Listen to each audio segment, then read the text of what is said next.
नमस्कार दोस्तों।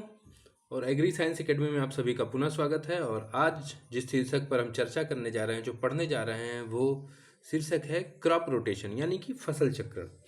तो जैसा कि शब्दों से ही जान गए होंगे आप या नहीं समझ पाए होंगे, तो मैं भी आपको बताऊंगा कि क्रॉप रोटेशन होता क्या है। तो हम बात करते हैं क्रॉप रोटेशन की।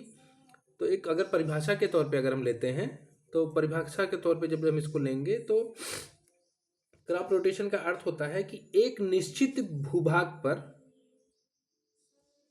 एक निश्चित भूभाग पर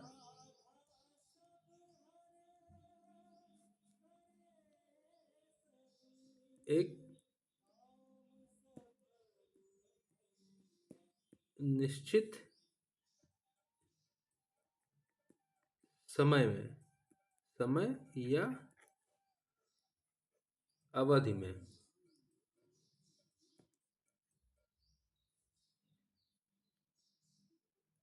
फसलों की क्रमिक खेती फसलों की क्रमिक खेती क्या कहलाती है? फसल चक्रण। फसल चक्रण यानी कि दूसरे शब्दों में, अगर दूसरी भाषा अगर शब्दों में हम जानना चाहें तो मान लीजिए कि ये खेत है, ठीक है। रबी आया, जैसे मान लीजिए ये खेत है, एक भूभाग है। रबी सीजन आया, कौन सा आया? रबी। रबी में क्या लगाएंगे आप? इसी खेत में गेहूं लगा, ठीक। फिर रबी सीजन निकल गया, फिर क्या किए? गेहूं को काट लिया, खरीफ आ गया, ठीक। खरीफ में इसको लगा दिए, किसको? धान लगा दिए। जायद में क्या लगाते हैं? मूंग लगा दिए। तो यानी कि एक ही भूभाग पर सीजन के अनुसार, मौसम के अनुसार, अगर एक ही भूभाग पर, एक ही भूखंड पर अगर सीजन के अनुसार हम क्रमिक खेती करें तो उसी को क्या कहते हैं? फसल चक्रण कहते हैं। जैसे किसी एक खेत में अलग अलग मौसमों में अलग अलग फसल उगाने की जो प्रक्रिया होती है, उसको भी हम क्रॉप रोटेशन या फसल चक्रण कह सकते हैं। जैसे कि कहेंगे हम कि, सॉरी, कहाँ गया वो पतला वाला? पतले वाले कहाँ गए भाई तुम? मिटा दे। हाँ, किसी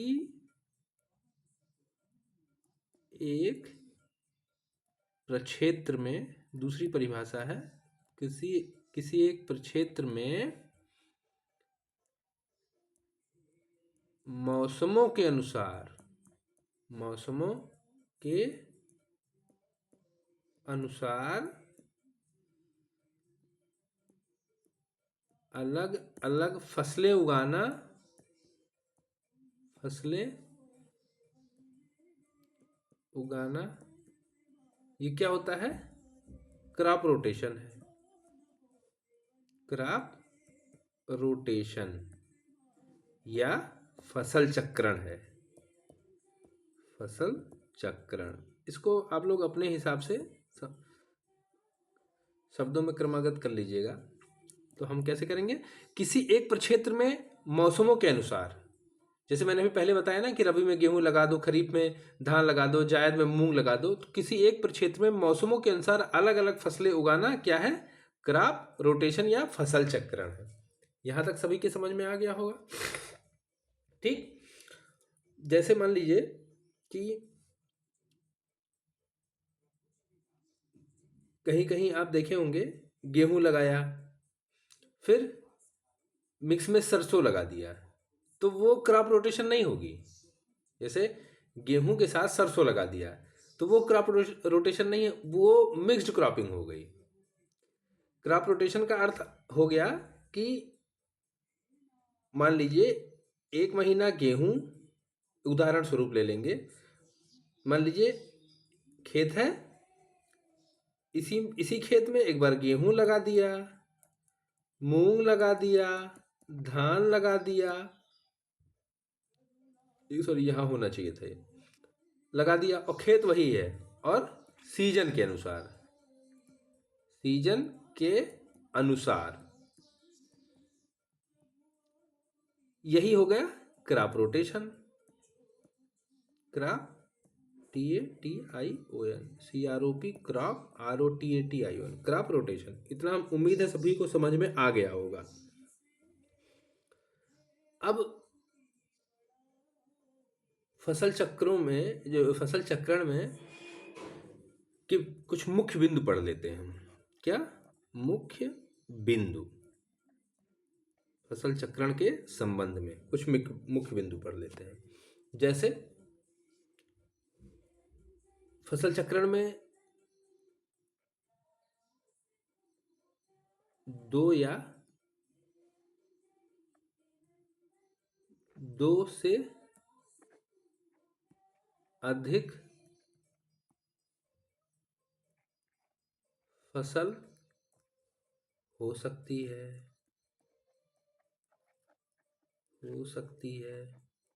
बताया ना हमने कि धान, गेहूं हो गया, वीट हो गया, पैडी हो गया, मूंग हो गया। तो यानी कि 2 या 2 से अधिक फसलें हो सकती हैं। फिर और क्या है कि इससे लाभ क्या होगा?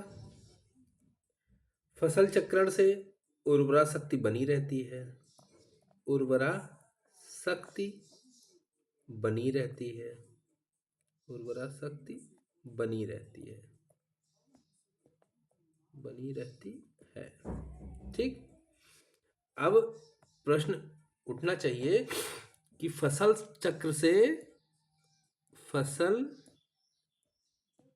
चक्रण से उर्वरा शक्ति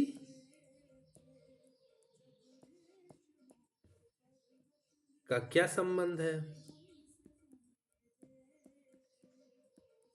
संबंध है।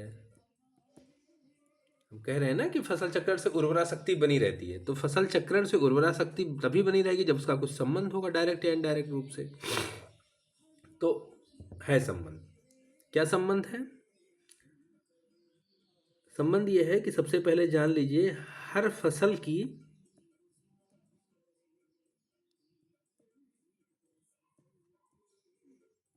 न्यूट्रिएंट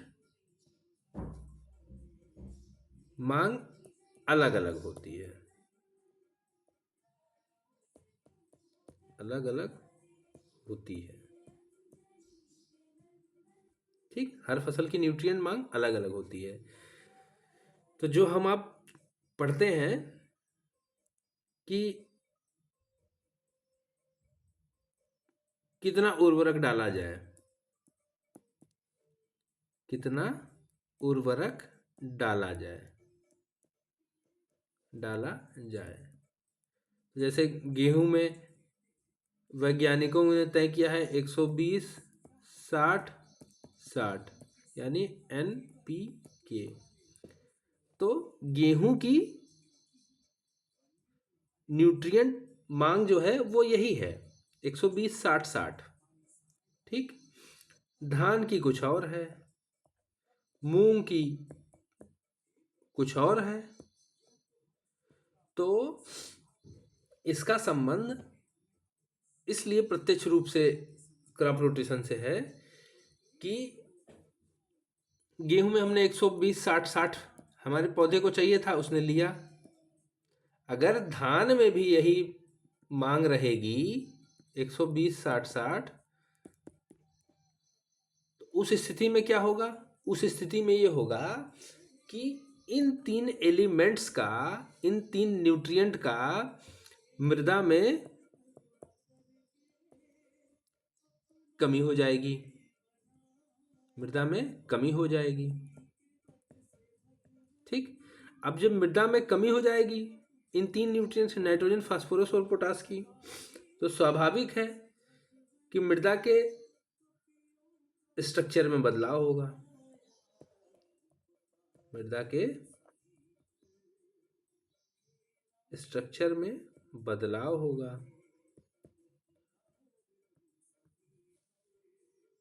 बदलाव होगा तो प्रत्यक्ष रूप से क्या होगा?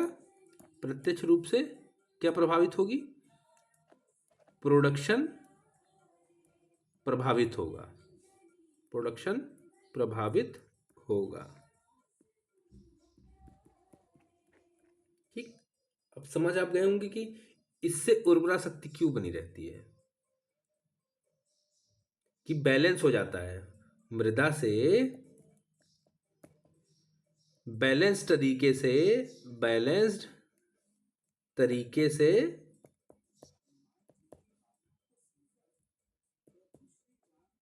उर्वरकों का दोहन होता है। उर्वरकों का दोहन होता है। क्या होता है? प्रत्यक्ष रूप से प्रोडक्शन प्रभावित होगा। फिर दूसरा, अगर फसल चक्रण उपयोग कर रहे हैं तो क्या होगा? मृदा में बैलेंस तरीके से उर्वरकों का दोहन होगा, जिससे उर्वरा शक्तियों में मृदा रुकिए इससे मृदा की उर्वरा शक्ति का ह्रास नहीं होगा। इतना समझ में आ गया होगा। मृदा की उर्वरा शक्ति का ह्रास नहीं होगा। ठीक, इतना सभी के समझ में आ गया होगा। दूसरी चीज, जैसा हम लोग पहले पढ़े थे कि झूम खेती, तो झूम खेती क्या करती थी? मृदा क्षरण को बढ़ावा देती थी। मृदा क्षरण को बढ़ावा देती थी। कैसे? अब जंगल कटेंगे,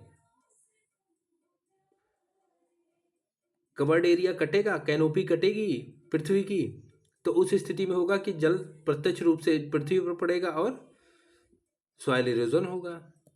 सॉइल इरोजन होगा वाटर के माध्यम से। तो इसमें ये सब चीजें नहीं होती हैं। ये मृदा क्षरण को रोकता है। कौन? Crop rotation. Crop rotation, TATION, crop rotation मृदा क्षरण को रोकता है। क्षरण को रोकता है। अब प्रश्न आना चाहिए कि मृदा क्षरण को कैसे रोकता है, तो हम लिखेंगे क्रॉप, देखिए प्रश्नों के भीतर प्रश्न बनते हैं। क्रॉप रोटेशन मृदा क्षरण को कैसे रोकता है? मृदा क्षरण को कैसे रोकता है? कैसे रोकता है, आना चाहिए ना प्रश्न। जब हम कह रहे हैं कि क्रॉप रोटेशन मृदा क्षरण को रोकता है तो कैसे रोकता है, ये जानकारी होनी चाहिए हम सभी लोगों को। तो इसके संबंध में बताता हूं कि क्रॉप रोटेशन मृदा क्षरण को कैसे रोकता है। अब जैसे कि पहले मैंने बताया कि क्रॉप रोटेशन क्या होता है, एक ही क्षेत्रफल होगा, उसी क्षेत्र में रबी, खरीफ और जायद के हिसाब से आप अलग अलग फसलें बो देंगे सीजन के अनुसार। कैसे? SEASON, सीजनल वार। ठीक, सीजन के हिसाब से आप बो देंगे।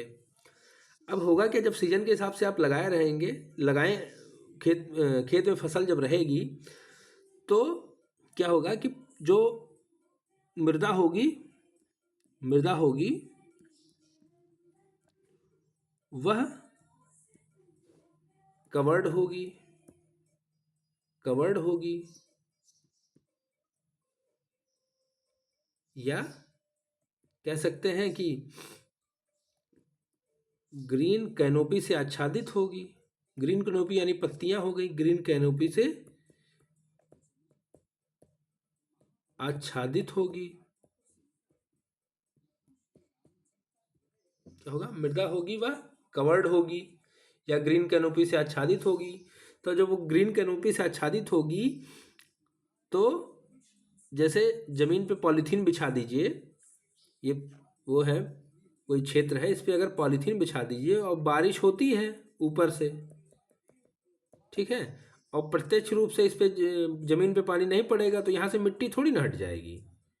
या इसके नीचे कुछ कपड़े डाल दिए तो कपड़े थोड़ी ना भीग जाएंगे, वो तो पॉलीथीन इस पे कवर का काम करेगी। तो वही सेम पोजीशन है कि मृदा पर जो फसल होती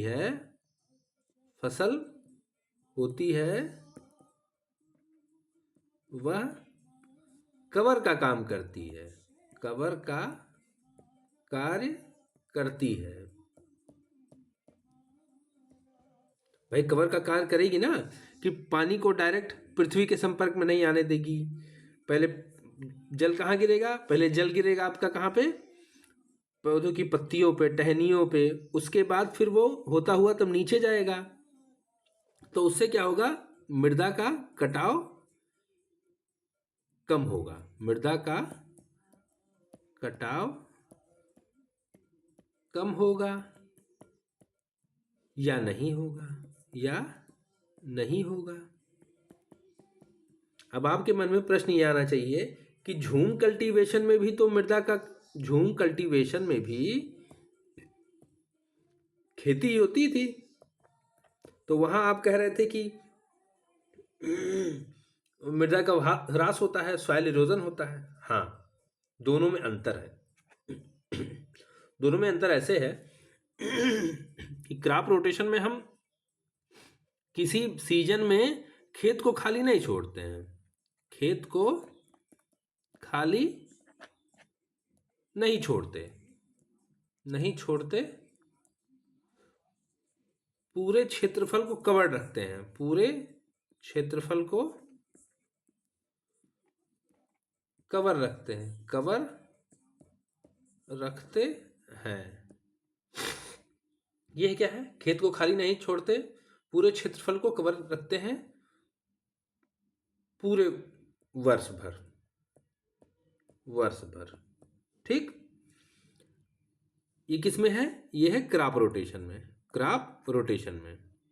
ठीक, झूम में क्या करते थे? झूम में धान लगाया, उसके बाद फिर जब धान का सीजन आएगा तो धान लगाया, फिर अगले वर्ष फिर जब धान का सीजन आएगा तो धान लगाएगा। तो धान और धान के बीच में एक समय जो होता था,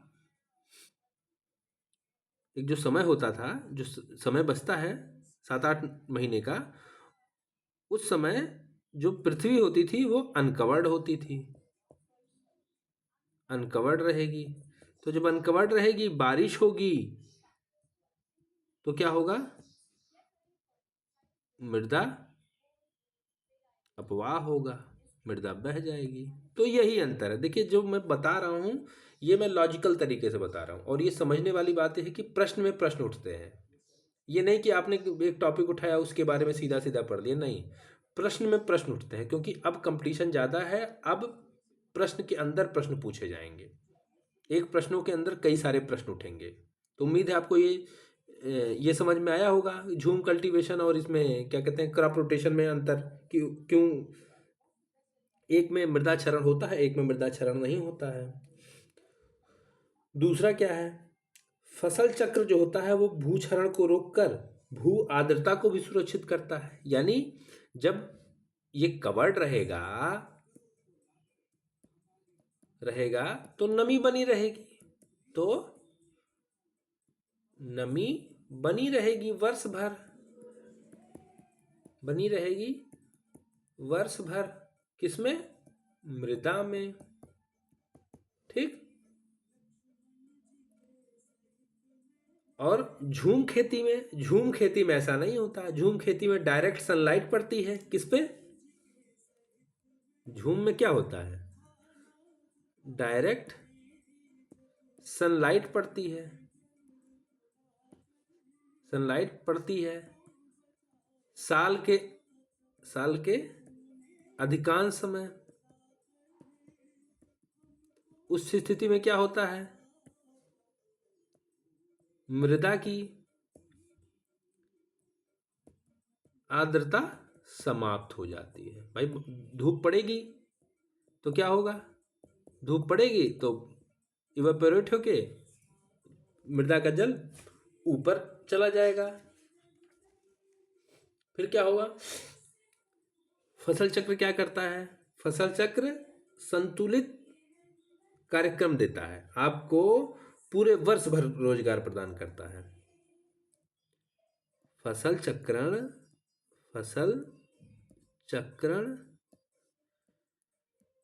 वर्ष भर रोजगार सृजन का साधन है, सृजन का साधन भी है, साधन भी है। ठीक। अब आपके मन में प्रश्न आना चाहिए कि फसल चक्रण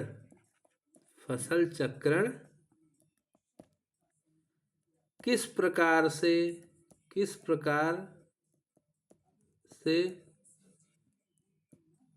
वर्ष भर रोजगार का सृजन करता है, यानी रोजगार की व्यवस्था करता है। फसल चक्र किस प्रकार से वर्ष भर रोजगार का सृजन करता है या व्यवस्था करता है, तो ऐसे करता है। रबी में, रुकिएगा, रबी में क्या लगा दिया, गेहूं। क्या लगाया, गेहूं। खरीफ में धान, जायद में मूंग लगा दिया। अब ठंडक में रबी होगी, तो रबी में जब गेहूं लगा तो आपका जितनी भी अंतर क्रियाएं हुई कृषि संबंधी समस्त अंतर क्रियाओं में लेबर लगे तो उनको रोजगार मिला। क्या मिला, उनको रोजगार मिला। ठीक। फसल कट गई गेहूं की, ठीक है, कटाई में उनको रोजगार मिला। फिर धान आया, धान की बुआई में, धान की रोपाई में, धान की बैठाई में, उसके बाद धान की कटाई में फिर मिला। फिर धान कट गया, फिर उसके बाद जायद में मिला इनको। तो मतलब पूरे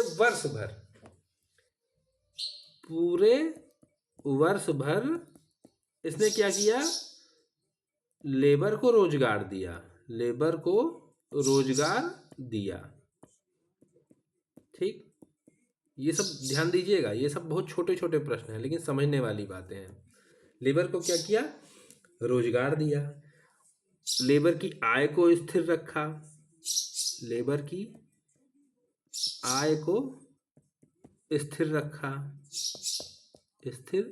रखा। तो जब लेबर की आय स्थिर होगी तो क्षेत्र के लिए क्या अच्छा होगा, पलायन रुकेगा।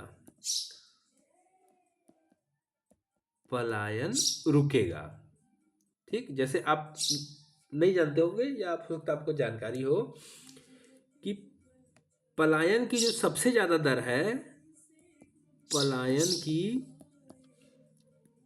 सबसे ज्यादा दर जो है वो कहाँ की है, वो पहाड़ों की है।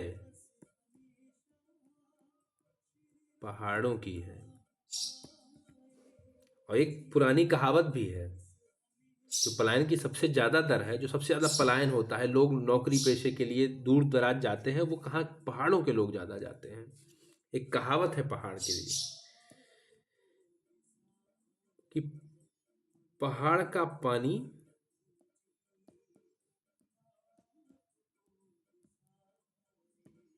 और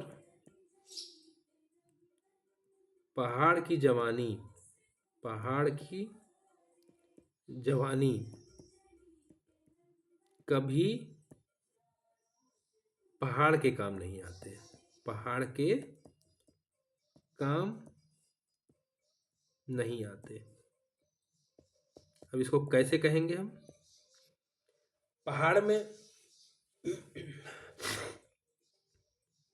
अब इसको मैं अलग से एक टॉपिक बनाऊंगा, तब मैं आप लोगों को बताऊंगा। अब हम सबसे पहले क्रॉप रोटेशन पढ़ लें, क्योंकि टॉपिक बहुत लंबा खींच रहा है, वीडियो 25-26 मिनट की हो जा रही है, मैं भी बोलते बोलते थक जा रहा हूँ। फिर फसल चक्रण से क्या लाभ है? मृदा की उर्वरता बनी रहती है, कीटों और खरपतवारों को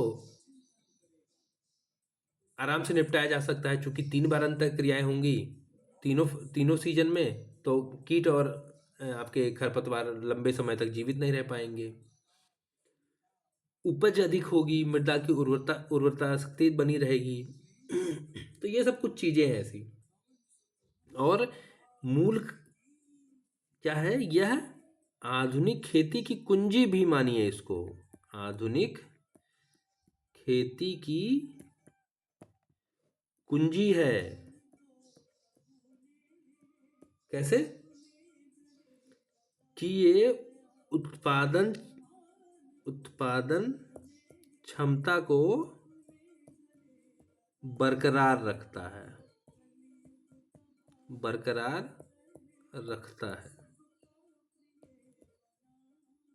आधुनिक खेती की कुंजी है और उत्पादन क्षमता को पूरे वर्ष भर बरकरार रखता है और अधिक से अधिक पैदावार मिलती है। तो ये था क्रॉप रोटेशन। उम्मीद है आप लोगों को समझ में आया होगा।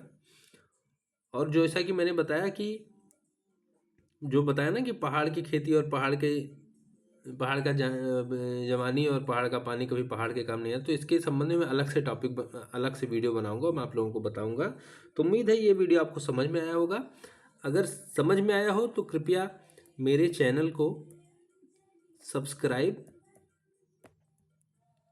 लाइक और लगे अगर कि शेयर करने योग्य अन्य लोगों के लाभार्थी है तो आप इसको शेयर भी कर सकते हैं। तो इसी के साथ बहुत बहुत धन्यवाद।